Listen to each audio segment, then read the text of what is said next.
You want to say that again? Nice and slow. My name is Isaac Reed Postma.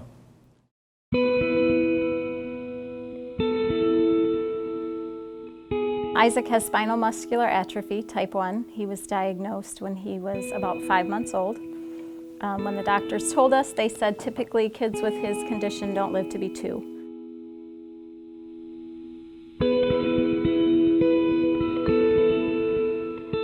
As he kept getting older, I said to someone, we don't plan beyond a couple weeks because we just don't know what's going to happen. And so when he got old enough for school, we had a daughter who was at Byron Center Christian, and we went, oh, okay, can he come to school here?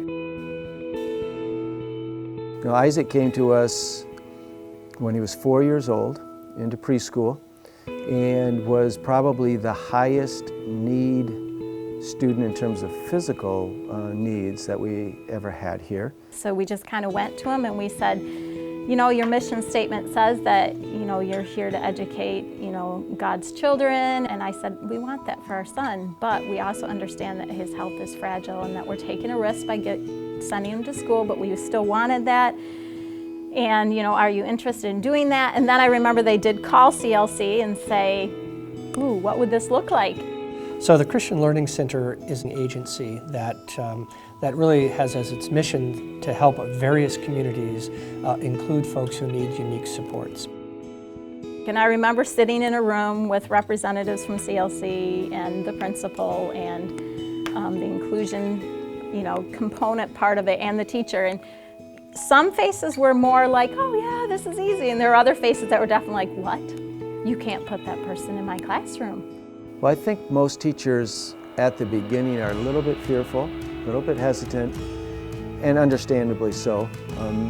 Isaac has some high needs.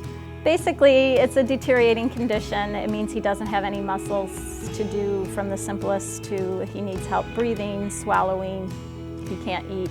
He's always had a feeding tube, so he uses a ventilator. His movement now is down to fingertip movement. Sorry, bud.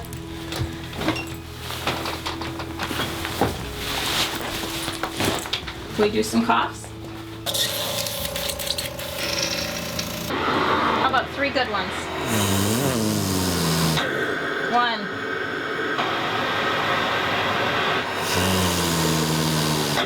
2. 1 more.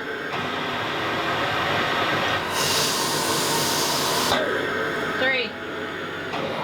Growing up with Isaac, it was like really tough because I felt like even like now I still feel like I go home and I'm like a nurse. I feel like I'm not, kind of like I already have that mom position, which gets really tiring sometimes. In the past, when he was younger, it was frustrating for him if people didn't understand and he wouldn't want to repeat himself. Well, one huge thing was understanding him at first, because I mean, yeah, that's a big one. He lays completely flat, so his turning radius is a lot larger than a wheelchair. Okay, it's wheelchair accessible. Well, there's just one step up. Well, that one step may be, 5 inches, but his wheelchair weighs 200 pounds and I can't physically bump it up. Well, then we get to gym class. What's he gonna do in gym class? You go outside for PE class and also you gotta think, okay, can we go out back behind this school, down the hill? Doesn't work so well with Isaac on his cart. There was so many unknowns, and I remember I kept saying, I have no expectations of this. I just want to give it a chance and let's see what God can do with this. And the school said, let's do this. The school's been really good about just making the small changes that we've needed every day. We need a special table. Okay, we got to figure out how he's going to get in here and how's he going to use the bathroom if he's going to be here full time. And okay, you have a big step out to the playground. How are you going to, we'll put in the ramp. So we put in a ramp. We never at any point looked beyond preschool. We said, we'll do what it takes for preschool. We'll see how it goes. 12 years later, we are still doing this. So we feel extremely blessed. They've accepted Isaac and our family and been open to do what it takes to make sure that he's part of the school community. I don't think they start from the perspective of saying, oh, that's just too much, we can't do it. They start from the perspective of saying, that's what we're about. That is, all of our kids are part of our community. What will it take to make this happen? They have, frankly, made a commitment to each other to say, we are in this thing together. He is just part of the class, and he does as much as they can with him. Usually the helper is pushing him around, or a student will help him out. He can be the timer, he can be the coach. You know, those are all adaptations that we just figure out as we go. They get him involved. Like if we go jogging laps, a lot of times kids will push him. But when we're playing games, he's usually as close to the action as he can get. You know, before he went to school, that was one of my biggest fears was, will he have friends? And I honestly didn't know if it would happen. We were somewhat fearful, but what was really exciting was just to see how the kids accepted him as a classmate and a peer. It's just been a blessing to see that God has put people into his life and they truly are his friends. He just has a lot of great friends, and not because they feel sorry for him, they just like to be with him. Got any friends? Mm-hmm. Yeah. Lots of friends? Mm-hmm. Yep. You got a friend coming over? Mm-hmm. Caleb. He must like you a lot. Mm-hmm. He's a bud, isn't he? Mm-hmm. Uh-huh. Their first kind of encounter, I guess, or Caleb came home and said, Mom, Isaac and I were just getting along, but he is a Michigan State fan, and I'm a Michigan fan, and I don't like that. Well, then the next day he came home, yeah, I set Isaac straight. I told him Michigan State sucks, and I said, well, you can't tell someone in a wheelchair their team sucks. And Caleb looked at me like, what do you mean a wheelchair? That never entered Caleb's mind. It still doesn't enter his mind. They are just normal boys, normal friendship. In some ways, I view Isaac as an ordinary kid. You know, I see him in the hall, I say, good morning, Isaac, how you doing? And on the other hand, he's laying down on a cart, right? He's in a lot of ways not an ordinary student, and I think that's part of what makes it work. A student with special needs isn't like viewed as so special. They are, but they are so much a part of what we do here that they become the norm. I know he sees himself as different, but I think he understands that and he just accepts it because his friends accept it too. So knowing that his friends and all his family love him the way he is, I think that's what helps him.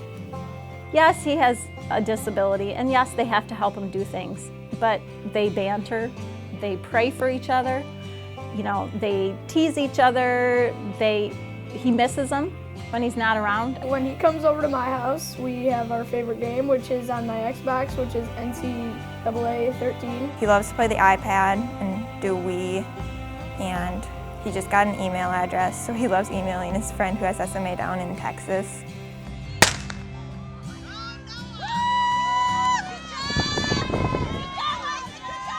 It was like a really nice day, and it was like in the middle of winter, so I was like, I really could go out for a run today. And I was like, Isaac should do that. I should do that with Isaac. So I just felt like at BCCS, he's already involved in so much stuff already, but I feel like there's so much more he could do.